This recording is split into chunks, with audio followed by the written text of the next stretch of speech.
नमस्कार विद्यार्थियों। आज हम BCom part first financial accounting यानी वित्तीय लेखांकन बुक में बीमा संबंधी दावे इंश्योरेंस क्लेम्स के बारे में पढ़ेंगे।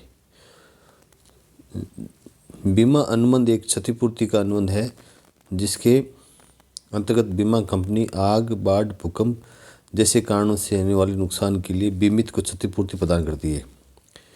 जो एक बीमा अनुबंध है जो बीमा कंपनी और बीमित के बीच में होता है, जिसके अंतर्गत यदि आग, बाढ़, भूकंप जैसे कारणों से बीमित को नुकसान होता है तो बीमा कंपनी उसको कंपनसेशन प्रदान करती है।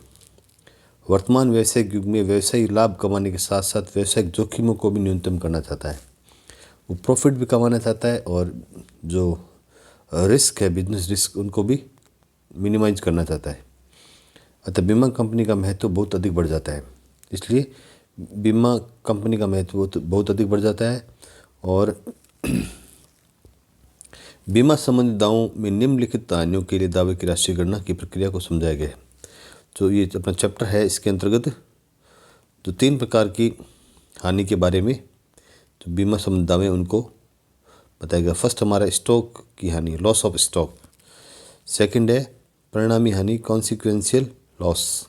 एंड थर्ड व्यापक बीमा, कॉम्प्रिहेंसिव इंश्योरेंस। तो आज हम स्टॉक की हानि के दावे के बारे में पढ़ेंगे। Claim for loss of stock. Stocks यानी जो आपका रॉ मटेरियल है, या उसको हम स्टॉक्स बोलेंगे। तो determination of stock at the time of fire. अग्नि के समय स्टॉक के मूल्य का निर्धारण। तो इसका पहला स्टेप है स्टॉक की हानि, लॉस ऑफ स्टॉक निकालने का। उसका तो अपना फर्स्ट स्टेप होगा determination of stock at the time of fire. अग्नि के समय स्टॉक का मूल्य निर्धारण, यानी जब आग लगी उस डेट को स्टॉक, जो क्लोजिंग स्टॉक था हमारा, कितना था, वही हमारा इंश्योरेबल अमाउंट होगा। यानी उस सीमा तक का हमारे पास में वैल्यू पॉलिसी होनी चाहिए। इसमें एक पॉइंट है वास्तविक मूल्य निर्धारण। यदि व्यवसाय में स्टॉक संबंधी लेखे रखे जाते हैं और वे पूर्णतः सुरक्षित है, यानी स्टॉक के संबंधित अकाउंट्स रखे जाते हैं और आग से जले नहीं है, पूर्णतः सुरक्षित है, तो हमें वास्तविक स्टॉक ज्ञात किया जा सकता है। अगर फर्स्ट स्टेप में क्या ज्ञात करेंगे, अग्नि के समय स्टॉक का मूल्य। अगर हमारे पास स्टॉक रिकॉर्ड पड़ा है और वो जला नहीं है तो हम उससे हम वास्तविक स्टॉक की गणना कर सकते हैं। सेकंड है अनुमानित मूल्य निर्धारण। यदि स्टॉक संबंधी लेखे रखे नहीं जाते हैं या लेखे नष्ट हो गए, आग लगने के कारण लेखे नष्ट हो गए, तो स्मरणार्थ व्यापार खाता हमें मेमोरेंडम ट्रेडिंग अकाउंट बनाना पड़ेगा। मेमोरेंडम ट्रेडिंग अकाउंट का प्रारूप, जो परफॉर्मा, वो सेम ही है जो ट्रेडिंग अकाउंट का होता है। बनाकर अग्नि के समय स्टॉक का मूल्य निर्धारित किया जाता है। तो एक बार ये परफॉर्मा देखिए आप। तो मेमोरेंडम अकाउंट का परफॉर्मा डेबिट साइड में, डीआर साइड, ये सीआर साइड होगी। तो डेबिट साइड में टू ओपनिंग स्टॉक, ये ओपनिंग स्टॉक कहाँ तक आएगा, आग लगने की डेट तक का ओपनिंग स्टॉक आएगा। टू परचेज, इसमें ये भी परचेज आग लगने की डेट तक का परचेज आएगा। इसमें रिटर्न, ड्राइंग और जो भी आइटम घटाने वाले होते हैं उसको हम लेस कर देंगे। To wages, to manufacturing expenses और टू डाइट एक्सपेंसेस। और to gross profit, gross profit का आपको परसेंटेज दिया होगा या फिर हम निकाल लेंगे। और क्रेडिट साइड में बाई सेल्स एंड निकाल लेंगे। तो यहाँ तक ही टोटल करके हम सेल्स लेस करेंगे तो हमारा बैलेंस शीट फिगर आएगा, वो क्लोजिंग स्टॉक आएगा। यही हमारा stock at the time of fire होगा। अब जो मेमोरेंडम ट्रेडिंग अकाउंट बनाते समय निम्नलिखित महत्वपूर्ण बातों का भी ध्यान रखना चाहिए। तो इसके लिए पहले सबसे पहले हम देखेंगे ग्रॉस प्रॉफिट की रेट। सकल लाभ की दर यानी ग्रॉस प्रॉफिट की रेट का औसत ज्ञात करना। सकल लाभ की दर प्रतिशत सदैव बिक्री पर निकल जाती है। एक आपको हमेशा ध्यान रखना है कि जो रेट ऑफ जीपी है वो हमेशा सेल्स पे निकालनी है। इसके लिए विगत 3 से 5 वर्षों की दरों का औसत ज्ञात करना चाहिए। पिछले 3 to 5 ईयर्स का एवरेज निकाल कर हमें ग्रॉस प्रॉफिट का रेट निकालनी चाहिए। यदि विगत वर्षों में सकल लाभ की दरों में कमी या वृद्धि की प्रवृत्ति है, एक चीज़ आप नोट कर लीजिए, यदि पिछले सालों में एक ट्रेंड है, या जैसे पिछले 5 सालों में जो फिक्स रेट से जीपी रेट कम हो रही है, तो हम इस साल भी इसको उस रेट से कम कर देंगे, न कि उसका एवरेज निकालेंगे। जैसे विगत 3 वर्षों में दर 30%, 35%, 40% है, यानी ये रेट बढ़ रही है, तो हमें इस वर्ष 45% दर लेंगे। पिछले तो जैसे 5% बढ़ रही है, तो इस साल में 45% बढ़ा 5% बढ़ाकर 45% कर देंगे। हम इसका एवरेज नहीं निकालेंगे। सेकंड है सकल लाभ की दर का लागत पर दिया जाना। अगर आपको क्वेश्चन में gross profit rate cost per दे रखी है, तो हम इसे विक्रय के आधार पर परिवर्तित करेंगे, इसको चेंज करेंगे। और चेंज करने का फॉर्मूला है rate upon 100 plus rate into 100। तो इससे हमारी जो रेट है वो रेट ऑन सेल्स आ जाएगी, जीपी रेट ऑन सेल्स आ जाएगी। फिर थर्ड पॉइंट हमारा स्मरणार्थ व्यापार खाते से असंबंधित मदे। यदि स्मरणार्थ व्यापार खाते यानी मेमोरेंडम ट्रेडिंग अकाउंट से जो नॉन रिलेटेड जो आइटम है उनको हम उसमें से हटाकर उसमें करेक्शन कर देंगे। स्टॉक का वास्तविक मूल्य से कम या अधिक दर पर मूल्यांकन। यदि स्टॉक जो ओपनिंग स्टॉक जो स्टॉक है उसका वास्तविक मूल्य से कम या अधिक मूल्य पर कर रखा है, तो उसको वापस वास्तविक मूल्य मिलाकर स्मरणार्थ व्यापार खाते में दिखाएंगे। कम बिक्री वाला स्टॉक अगर हो तो इसके लिए मेमोरेंडम ट्रेडिंग अकाउंट में 2 कॉलम बनाएंगे, normal stock and normal item और एबनॉर्मल आइटम 2 बना लेंगे।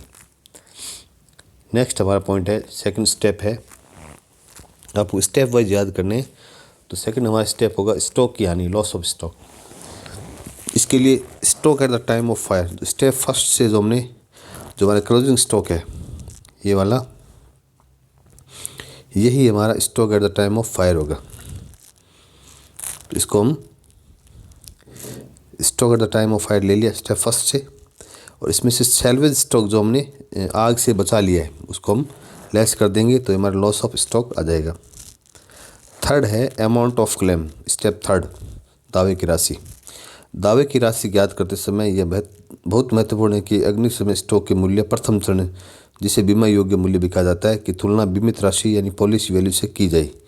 यदि बीमित राशि बीमा योग्य राशि के बराबर या अधिक है तो लॉस ऑफ स्टॉक की दावे की राशि होगी। एक चीज़ आप देखिए, जो मान लीजिए ये क्लोजिंग स्टॉक हमारा 5 लाख रुपये आया, ये 5 लाख रुपये हमारा क्लोजिंग स्टॉक आया, यानी stock at the time of fire 5 lakh रुपये आ गया। और हमने पॉलिसी ले रखी है 6 लाख रुपए की, पॉलिसी 6 लाख की है और stock at the time of 5 lakh रुपए। तो ये जो हमारी वैल्यू ऑफ पॉलिसी से stock at the time of rate, जो हमारा stock at the time of fire है वो कम है, तो हमें जो लॉस ऑफ स्टॉक ही हमारा, ये जो लॉस ऑफ स्टॉक होगा ये वाला, ये ही हमारा अमाउंट ऑफ क्लेम होगा। अब एक चीज़ और नोट करनी है हमें कि यदि जो stock at the time fire 6 lakh रुपए का हो और पॉलिसी हमने 5 लाख रुपए की ही ली हो, तो ये हमारा अंडर इंश्योरेंस हो जाएगा, न्यून बीमा कहेंगे। और बीमा अनुबंध के औसत वाक्य एवरेज क्लोज के अनुसार इसका प्रभाव ये होगा कि इसे हम लॉस ऑफ स्टॉक को अनुपातिक रूप से कम करेंगे, प्रोपोर्शनेटली इसको कम करना पड़ेगा।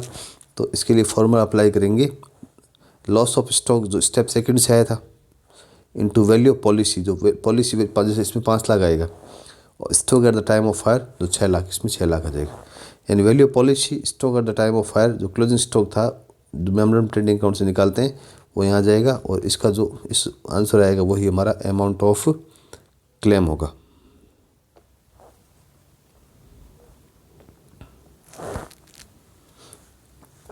इसके लिए मैंने एग्जाम्पल नंबर फर्स्ट लिया है। 12 मई 2018 को एक कागज़ के व्यापारी श्री रवि के भवन में आग लगी। On the 12th May 2018 fire occurred in the premises of Mr. Ravi, a paper merchant. Most of the stock was destroyed. Cost of the stock salvaged was rupees 11,200. In addition, some stock was salvaged in a damaged condition, and its value was agreed at rupees 10,400.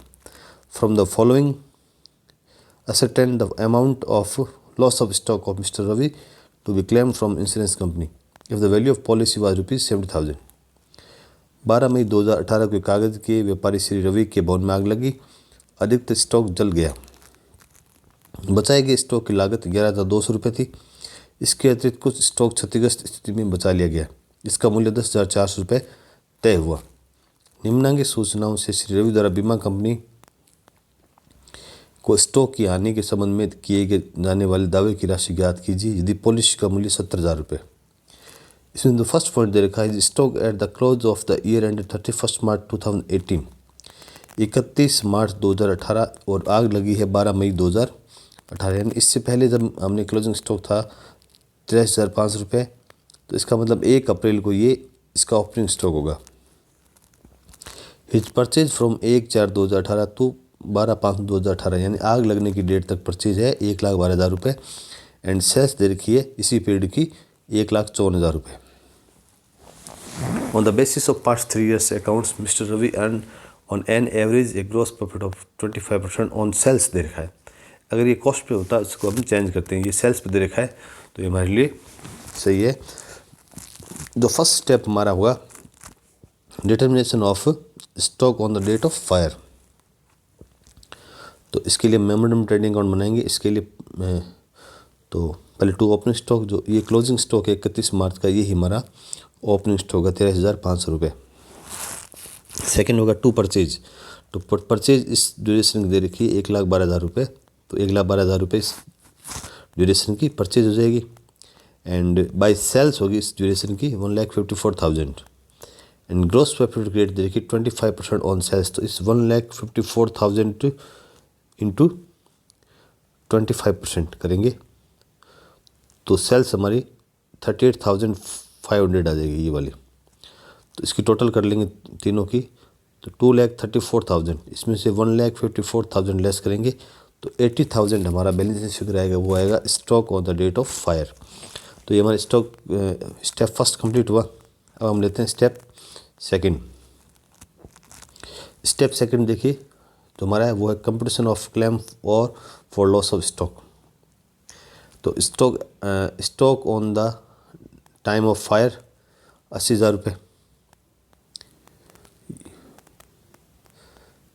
तो step first से निकाला था, इसमें less stock salvage 11,200 रुपये बचा लिया था और डैमेज कंडीशन में 10,400 का बचा लिया। दोनों लेस कर देंगे, 21,600 लेस कर देंगे तो हमारा लॉस ऑफ स्टॉक 58,400 रुपये आ जाएगा।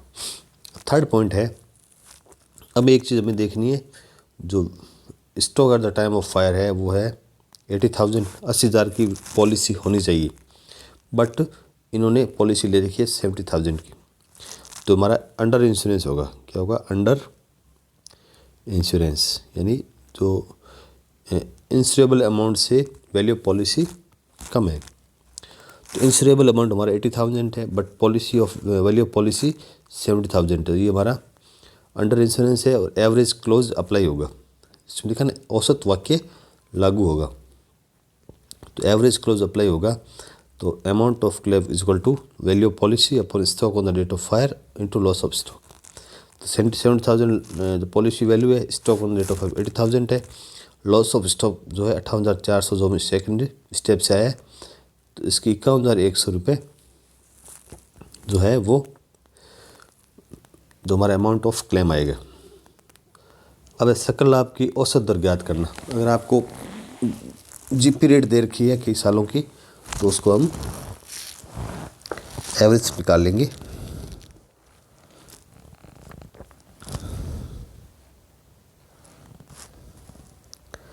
तीस सितंबर 2018 को एक फर्म के गोदाम में आग लगी। फर्म की पुस्तकों तथा 6,380 मूल्य का स्टॉक बचा लिया गया। इसकी बुक्स बचा ली गई और 6,380 रुपये का स्टॉक भी बचा लिया गया। 31 मार्च 2018 को स्टॉक का मूल्य 39,400 रुपये, यानी 31 मार्च 2018 यानी 1 अप्रैल 2018 को इसका ओपनिंग स्टॉक का 39,400 रुपये। 1 अप्रैल 2018 से आज की तारीख तक विक्रय क्रय मजदूरी, यानी ड्यूरेशन कौन सा, 1 अप्रैल 2018 से डेट ऑफ फायर तक परचेज सेल्स एंड वेजेज। पहले सेल्स है 64,000 एंड परचेज है 32,000 एंड जो वेजेज है वो 9,200 है। स्टॉक की हानि के दावे के संबंध में विवरण तैयार कीजिए। स्टॉक का ₹40,000 का बीमा किया गया था, औसत वाक्य लागू होता है। लेखों से निम्नलिखित सूचनाएं प्राप्त हुई। तो ईयर एंडेड 31 मार्च, जो 13-14 में सेल्स दे रखी है, प्रॉफिट दे रखा है, 14-15 में सेल्स दे रखी है, प्रॉफिट दे रखा है, 15-16 में सेल्स दे रखी है, प्रॉफिट दे रखा है, एंड 16-17 में सेल्स एंड प्रॉफिट, 17-18 में सेल्स एंड प्रॉफिट। तो इसके लिए हम क्या करेंगे, सेल्स जो जीपी अपॉन सेल्स इंटू 100 करेंगे, तो ये रेट आ जाएगी फर्स्ट की 20%, 2014 की आ जाएगी 20%, 15 की 27%, 16 की 29, इसकी 25, इसकी 29। तो इसमें आप देखिए कोई पहले 23 फिर 27 29 फिर 25, यानी पहले बढ़ रही थी बाद में घट गई। तो इसमें कोई बढ़ने का घटने का कोई ट्रेंड नहीं है। तो इसके लिए हम इसका एवरेज निकालेंगे। तो 20, 27, 29, 25 एंड 29 डिवाइडेड बाई 5, तो 26% इसकी रेट ऑफ जीपी आ जाएगी। तो पहले ओपनिंग स्टॉक ले लेते हैं। जो 31 मार्च का क्लोजिंग स्टॉक है वही 1 अप्रैल को इसका ओपनिंग स्टॉक होगा, तो 39,400 रुपये हो गए। फिर सेकंड है टू परचेज। परचेज आपको गिवन है 32,000 वेजेज 9,200, जो जीपी बाई सेल्स लिख देंगे 64,000, इस पर 26% निकाल देंगे तो 16,640 रुपये आ जाएगी। और बैलेंसिंग फिगर हमारा estimated stock on the date of fire आ जाएगा 30,240। अब हम लेते हैं stock on the date of fire. ये हमारा लॉस ऑफ स्टॉक निकालेंगे। सेकंड स्टेप है हमारा, तो 33,240 माइनस सेल स्टॉक हमारा 6,380 है, तो लॉस ऑफ स्टॉक आ जाएगा 26,860 रुपये। अब एक चीज़ देखिए, जो हमारा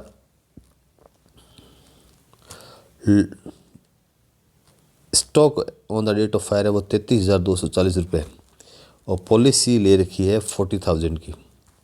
तो इसका मतलब है जो इंश्योरेबल अमाउंट था उससे पॉलिसी ज़्यादा है, तो लॉस ऑफ स्टॉक ये हमारा अमाउंट ऑफ क्लेम होगा। ये जो 26,860 रुपये ये हमारी अमाउंट ऑफ क्लेम होगा। इसमें हम लिख देंगे अमाउंट ऑफ क्लेम हो जाएगा 26,860 रुपीज़। धन्यवाद।